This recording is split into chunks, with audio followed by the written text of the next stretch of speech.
Hi guys, welcome back to today's video. As you know, I am not doing my intros and outros right now, but I will be back really soon. So here is the title of the latest video. I hope you guys enjoy it, and I can't wait to get back to doing my regular intros and outros. Before we begin with this video, please like the video if you do like the video. Subscribe to the channel if you like the content here, and hit that notification bell. You will be notified of upcoming videos. All right, without further ado, let's get into this video.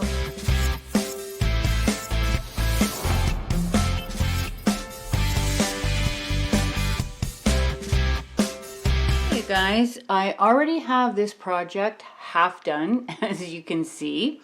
I wanted to put it together first just to see if I liked the way that it looked. And I do like the way it looks. So this is a design that I'm going to show you how to do today. It is so simple, just like part one of this Mystic Moonrise box. It is very easy.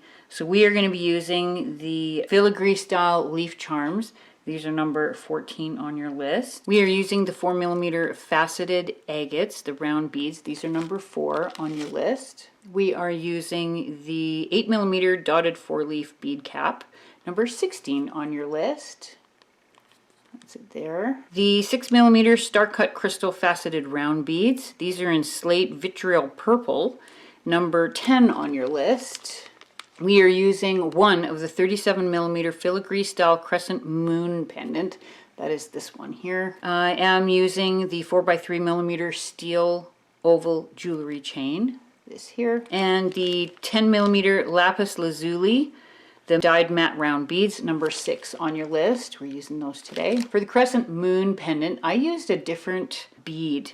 I was planning to use this lapis lazuli, so this one here. I was planning to use this because this will actually fit in here really well. So if you want to use this one instead of, you know, because I've actually pulled something else to use here, because they give you 2 of these.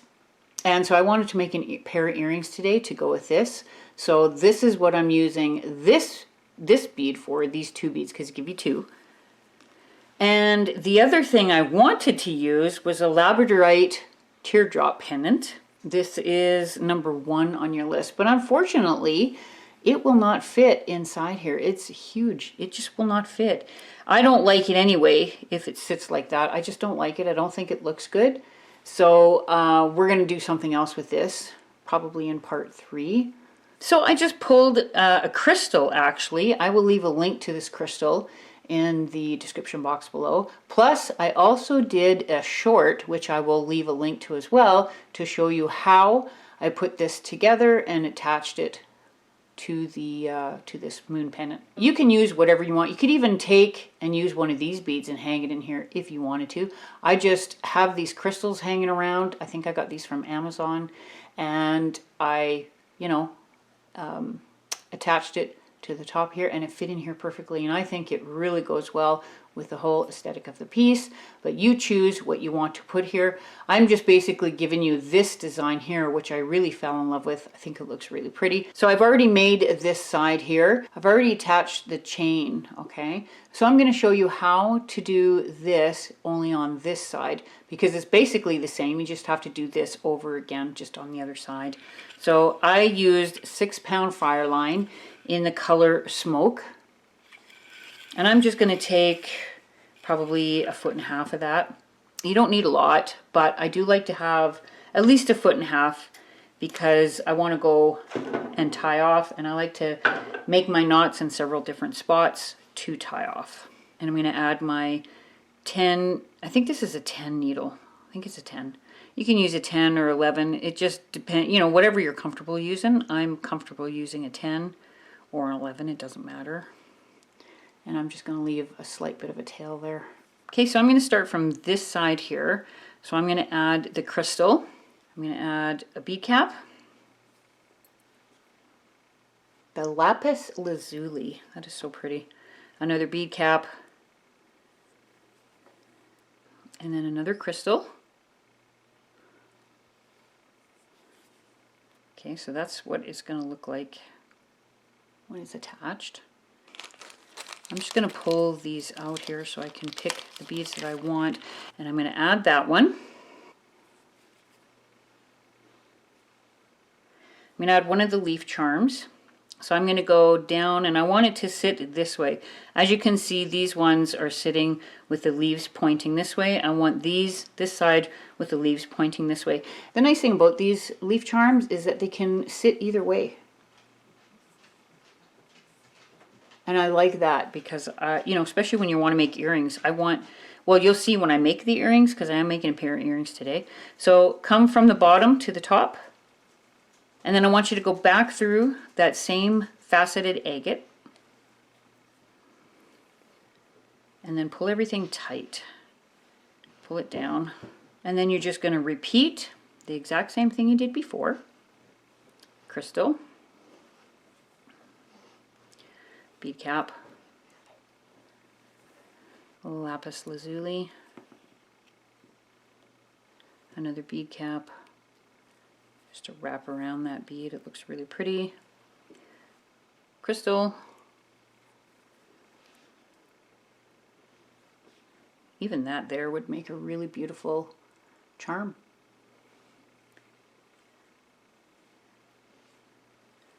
And then I'm going to pick the closest to the green as I can get.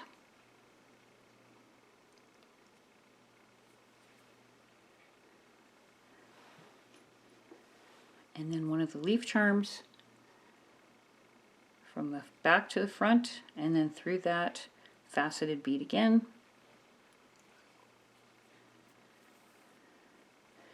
And I'm going to pull it down tight towards the other one. Just make sure everything is nice and tight.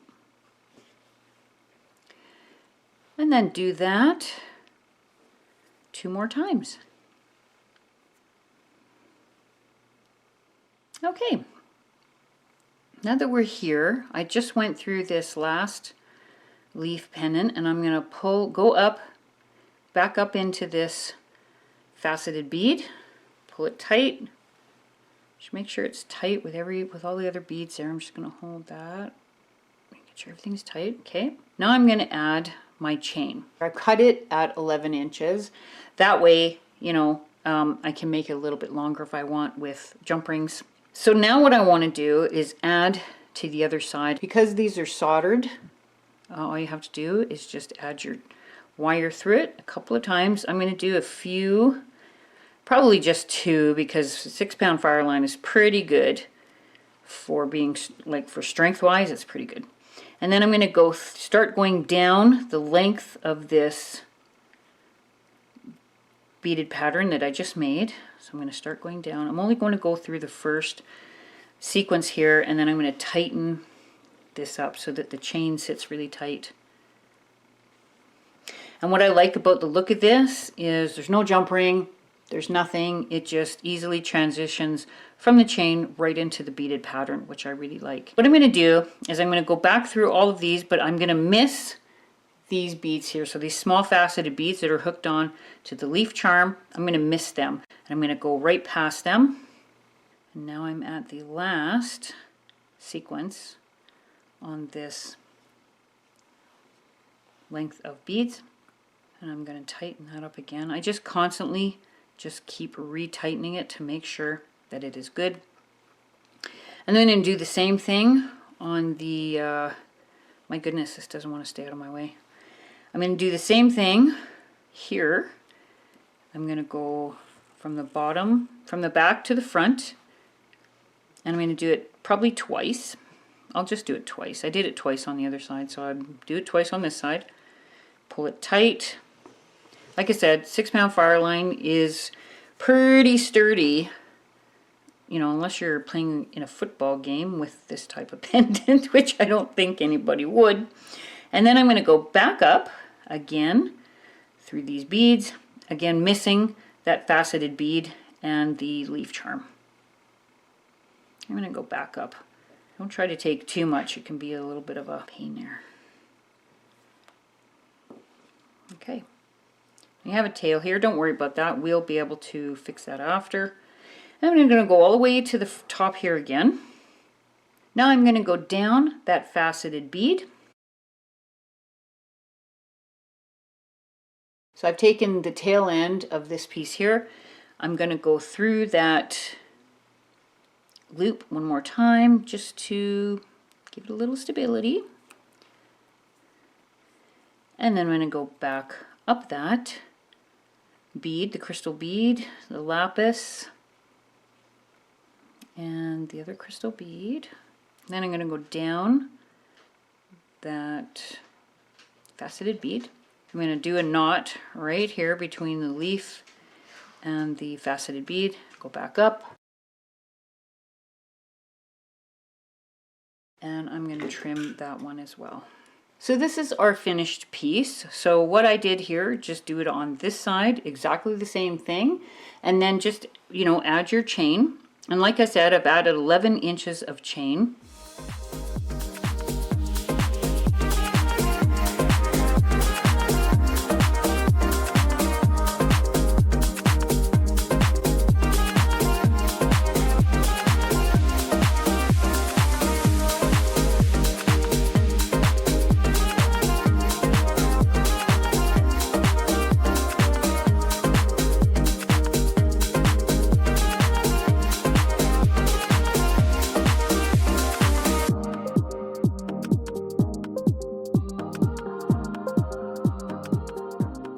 There we go, our finished charm necklace. And then I just added the toggle clasp onto that, and you're done. Okay, let's make a set of earrings for this. Here is the matching earring that I made to go with the pendant we just made. So what you're going to need is two 5mm jump rings, an ear wire, your lapis lazuli. This is a teardrop lapis lazuli. And then I have two leaf charms left. Okay, so this is the one I did. And we are going to make another one. Now what you're going to also need is resin. You're going to either use resin or E6000. I'm using resin today. If you use the E6000, you do it exactly the same way as I'm going to show you here. You just got to leave it set for a couple hours.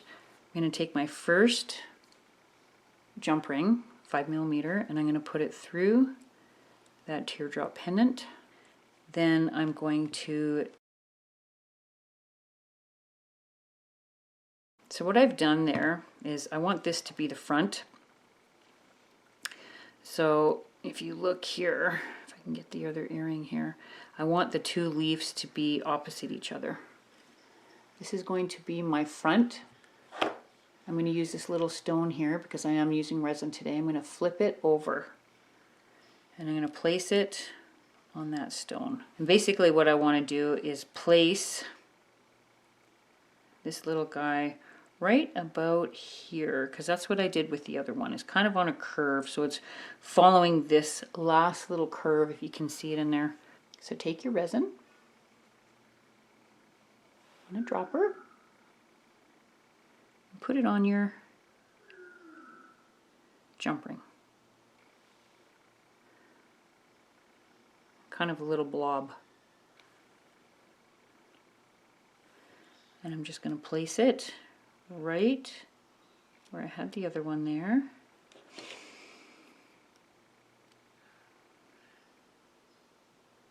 Okay, that's where I want it. And I'm going to take my light and quickly flash cure that. I only flash cure it for just maybe 30-40 seconds. Just so when I pick it up, it doesn't move. And as you can see, the resin doesn't go through those little holes. Those little holes are so small, yeah, even resin won't go through them. Then I'm going to take a little more of the resin and I'm just going to reinforce some of that.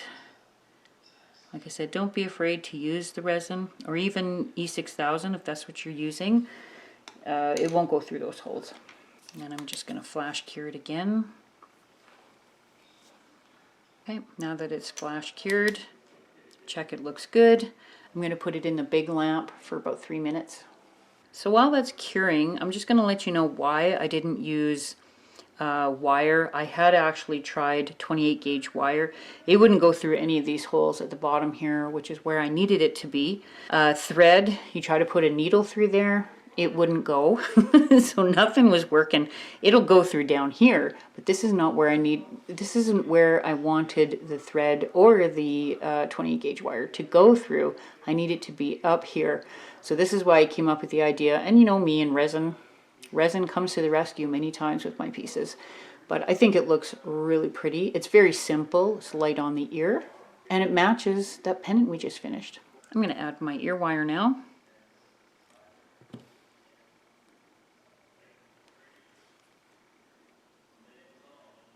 There's the finished earrings, and honestly, each one of them took me 3 to 4 minutes to do just because of the curing that's involved. Didn't take long at all. These are really cute, and they match that pendant perfectly. I'm going to pull everything out and just show you what everything looks like. Okay, so here is part 2 of the Mystic Moonrise Bargain Bead Box for September 2024. I love making pieces like this. I think this is really unique. I would recommend always keeping, if you're into resin, some resin available for projects, projects like this, or charms, or, when something's not working out, resin really does a great job to make a beautiful piece and give you an alternative to either wire or needle and thread, which is neither of those that I could use for the design that I had in mind. Also, E6000 works really good too. I'd keep it on hand, even the small ones, like just get the little small ones. When you open them, you can use just a little bit of the glue and close it back up. Don't get the big ones. I find that once you open them, if you're not using them every day, that glue will go hard, and it's expensive glue, so you don't want to waste it. And I wasted a whole great big bottle because of that. So I always get the little ones, but it is a good idea to have either a little bit of resin or a little bit of that E6000 on hand to be able to do something like this if you were presented with problems like I was, to integrate these into a pair of earrings. All right, guys, I hope you enjoyed the video. Please be patient while I am not making my intros and outros. I will be back very, very soon. Love you guys. You guys have a great day, and I'll see you back here for my next one. Bye.